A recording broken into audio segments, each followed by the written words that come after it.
हाँ, काजी फैसल साहब ने अहलिया को बिठाया था साथ, और साथ नहीं, मेरा नहीं ख्याल है कि ये इंतकाम की तरफ कोई है, और मैं समझता हूँ बहुत अच्छा उन्होंने किया है। देखिए, औरतों को हम एम्पावर करना चाहते हैं, स्पेशली मैं तो इस बात का बड़ा कायल हूँ कि नहीं, अगर आप ओथ ले लें और आपकी बीवी बाई योर साइड हो तो ये दो अमेरिका और यूरोप में ऐसा होता है, लेकिन अच्छा इकदाम है, लिबरल इकदाम है, बहुत अच्छा है कि उन्होंने कर लिया। दो लैंग्वेज में मैं उसको सपोर्ट करता हूँ। बेगम को आपने जलील किया वो खड़ी होगी। नहीं, देखो, वो बेगम को जलील नहीं किया था, लेकिन देखिए एक बात जरूर जहन में रखें, उस वक्त सुप्रीम कोर्ट ने एक डिसीजन दिया था, और सुप्रीम कोर्ट ने ये होल्ड किया था कि आप जाके बिहार में सारा दे दें। वो डिसीजन गलत या सही, लेकिन सुप्रीम कोर्ट ही की मेजॉरिटी का डिसीजन था, और फिर बाद में मेजॉरिटी ने उसको वो रूल कर लिया। तो देखो, वो भी एक डिसीजन ही था, जो हो गया सो हो गया। देखो, प्रैक्टिस एंड प्रोसीजर जिस वक्त कानून अभी नहीं बना था और बिल की सूरत में था, तो बिल और एक्ट बनने जा रहा था, उस वक्त से सुप्रीम कोर्ट ने उस पर अमल दरामद रोक रखा है। और ये जजमेंट जब आई थी सुप्रीम कोर्ट ने उसके एडमिटिंग नोट में ये कहा था कि ये आइन से मुताबिकत नहीं रखता प्राइमा फेशी, इसलिए स्टे दे दिया था। अब सुप्रीम कोर्ट ने उस पर लार्ज फुल कोर्ट बनाया है। ये एक अच्छा इकदाम है फुल कोर्ट का बनना, क्योंकि बड़े अरसा से एक डिमांड चला आ रहा था कि होना चाहिए। और सेकंड ये कि जो डिसीजन पहले आए थे उसमें थोड़ी सी लोगों ने देख लिया कि जजेस में कंसेंसस डेवलप नहीं हुआ था, तो एक मरतबा फुल कोर्ट इस इंपॉर्टेंट मैटर पे बैठ जाए, ताकि वंस एंड फॉर ऑल फैसला हो जाए कि बेंचेस कौन बनाएगा, क्या केसेस का 14 डेज में हेयरिंग का क्या होगा, और जो राइट प्रोवाइड कर दिया था अपील का आर्टिकल 184 में। लेकिन देखो, इसमें एक बुनियादी नुकता है, इसमें यह बात नहीं है कि इस कानून में कोई अच्छे पॉइंट नहीं है, बहुत अच्छे पॉइंट्स है। ये ज़रूर होना चाहिए कि आपके पास एक राइट ऑफ अपील हो अगर कोई आपके खिलाफ एडवर्स ऑर्डर आ जाए, और ये भी अच्छी बात है आपका केस विद इन 14 डेज लग जाए। लेकिन इस कानून का सुकम यह था कि क्या ये पार्लियामान एक कानून साजी के ज़रिए कर सकती है, या सुप्रीम कोर्ट की पावर अगर आप एक्सपेंड कर ले और सुप्रीम कोर्ट के बेंचेस के तक आप रूल बनाना चाहें, और वो क्या कानून साजी के ज़रिए हो सकता है कि नहीं। ये बात नहीं है कि ये एक अच्छा कानून है तो उसको जाने दे, कल शायद वो बुरा भी लॉ लेके आना चाहे, तो फिर उस वक्त क्या कहेंगे। आपको याद होगा आजकल जो इजराइल में सबसे ज़्यादा जलसे जुलूस हो रहे हैं, लोग एहतजाज कर रहे हैं कि नेतन्याहू जो लेके आ रहा है, तो वो मेनली अपने केसेस को मद्देनज़र रखते हुए चेंजेस लेके आए जुडिशरी में। होना ये चाहिए कि अगर आइन की तरमीम के बगैर आप चेंज नहीं लेके आ सकते, जो यहाँ मेरा ख्याल है supreme court at the end of the day यही होल्ड करेगी कि इस लॉ को अगर आपने लेके आना था तो ये सिर्फ आप तरमीम कर सकते थे, आप कानून साजी के जरिए नहीं कर सकते। तो बेसिक इशू यही है। सर, कानून साजी पार्लियामान का इस्तेकाक है, और क्या सुप्रीम कोर्ट को इख्तियार हासिल है कि वो खुद से रीराइट करने लग जाए, और इस तरह के पार्लियामान अगर किसी और तनाजुर में भी कानून साजियाँ करता है तो वो भी तो फिर नेक्स्ट टाइम नहीं। देखो, इसमें कोई दो राय नहीं है, कानून साजी करना इस्तेकाक है पार्लियामान का, ये उसकी ड्यूटी है, बिल्कुल पार्लियामान करती है। लेकिन उस पर कदगन ये है कि आप जो कानून साजी करें वो आइन के मुताबिक हो। फंडामेंटल राइट्स के खिलाफ आप नहीं कर सकते। आप जो बेसिक स्ट्रक्चर सुप्रीम कोर्ट का कहा जाता है, लेट्स सपोज कल पार्लियामान बैठ जाएं और ये कहें कि फेडरेशन सिस्टम नहीं होगा, कल पार्लियामान बैठ करके कहे कि नहीं इस्लामिक नहीं होगा, सेकुलर होगा, तो ऐसी कानून साजी नहीं हो सकती, और ऐसी भी नहीं हो सकती वो आइन से मुतसादम हो। तो ये नहीं है कि आप कानून साजी नहीं करते। सुप्रीम कोर्ट का मनसब ही यही है कि अगर कानून साजी पार्लियामान ने की हो तो आप ये देखें कि आइन के मुताबिक है कि नहीं।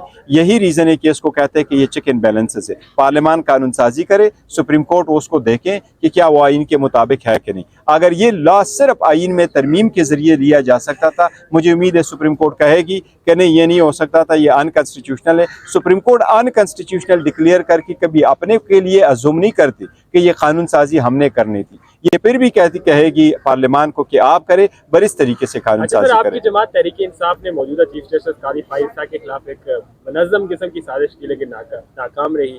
अब चीफ जस्टिस से क्या उम्मीदें हैं, आपको रिलीफ मिलेगी, इमरान खान को बाहर निकालेंगे? जहाँ तक काजी फैसल साहब का ताल्लुक है, हमें फुल उम्मीद है काजी फैसल साहब की।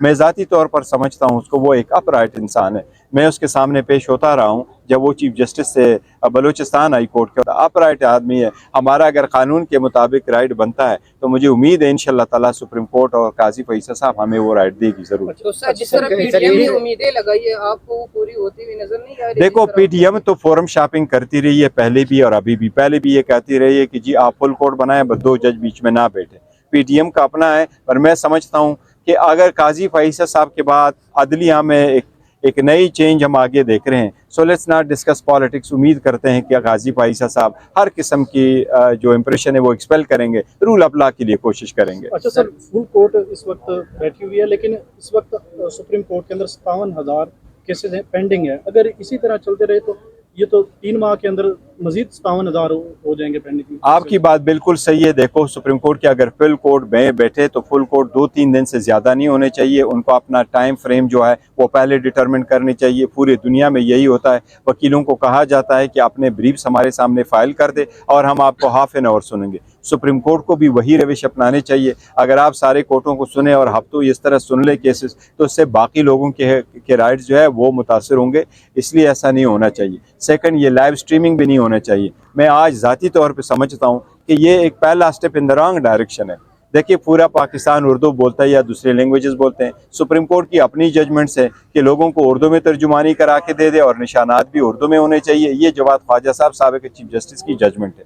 तो अभी अगर अंदर प्रोसीडिंग सारी इंग्लिश में है तो इसकी लाइव स्ट्रीमिंग की क्या ज़रूरत है। दूसरी बात है कि लाइव स्ट्रीमिंग करके इतना रिसोर्स आप ज़ाया करेंगे तो उनका खातिर ख्वाह पैदा तो है नहीं। आवाम तो ट्रस्ट कर रही है आदलिया। लाइव स्ट्रीमिंग होती है, अमेरिका में लाइव स्ट्रीमिंग होती है और पूरी दुनिया में सिस्टम को ट्रांसपेरेंट करने के देखिए, लिए जहाँ तक इंडिया का ताल्लुक है तो वो वहाँ कोर्टों में जो लगे से नस्ब कैमरे उसके मुताबिक है। अमेरिका में आज भी लाइव स्ट्रीमिंग नहीं है।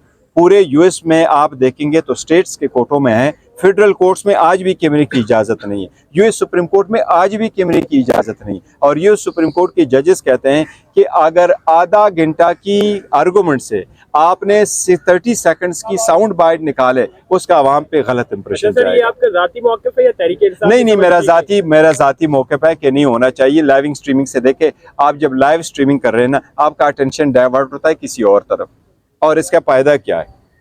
अब ऐसे भी तो लोगों के पास अदरवाइज जा रहे हैं, तो लाइव स्ट्रीमिंग करें, खत्म करें, ओपनली बहस करें। एक्टिविज्म की एक ये मैं कहता हूँ यह पहला कदम है जुडिशल एक्टिविज्म। लेकिन एनीवे चीफ जस्टिस है, वो कर सकते हैं, मैं समझता हूँ। इससे देखे, आप अगर 10 मिनट की हेयरिंग करेंगे तो वकला जिस तरीके से अर्गू करेंगे, वो अगर लाइव स्ट्रीमिंग करवाएंगे तो उससे थोड़ा फ़र्क पड़ेगा। और अगर आगे झगड़े वगड़े हो जाते हैं उससे भी फर्क पड़ेगा जजेस और वकीलों के। नजर आए आज दोनों वकील बड़े दबाव में थे। क्या दूसरी साइड पे 15 रुकनी बेंच है सर, इस वजह से तो ज्यादा दबाव नहीं, 15 रुकनी बेंचों या 4 बेंचों वकला हम सारे पेश होते, अपने आर्गूमेंट्स करते। देखो ना, हम दोनों तरफ हो, चाहे हम एक तरफ से वकील हो या दूसरी तरफ से वकील हो, हमारा मकसद होता है कोर्ट को असिस्ट करना। At the end of the day फैसला तो अदालत ने देना है, तो अदालत ने जो फैसला देना है वही प्रिवेल करेगा। सर्कल ओथ टेकिंग सेरेमनी में बाद फरूक जो आपके रहनुमा के तरीके इंसाफ, उनका बेटा पहले बीमार रहा, वफात पा गया है, इसके पीछे कौन है इसका जिम्मेदार कि कोई अस्पताल उसको दाखिल नहीं कर रहा था, आखिरकार उस बच्चे को जान से हाथ धोना पड़ गई है। ओ, ये बड़े अफसोस की बात है। लेकिन देखो, जो भी रिस्पॉन्सिबल है कार्रवाई करनी चाहिए, और वो जो हुआ है बहुत अफसोस है,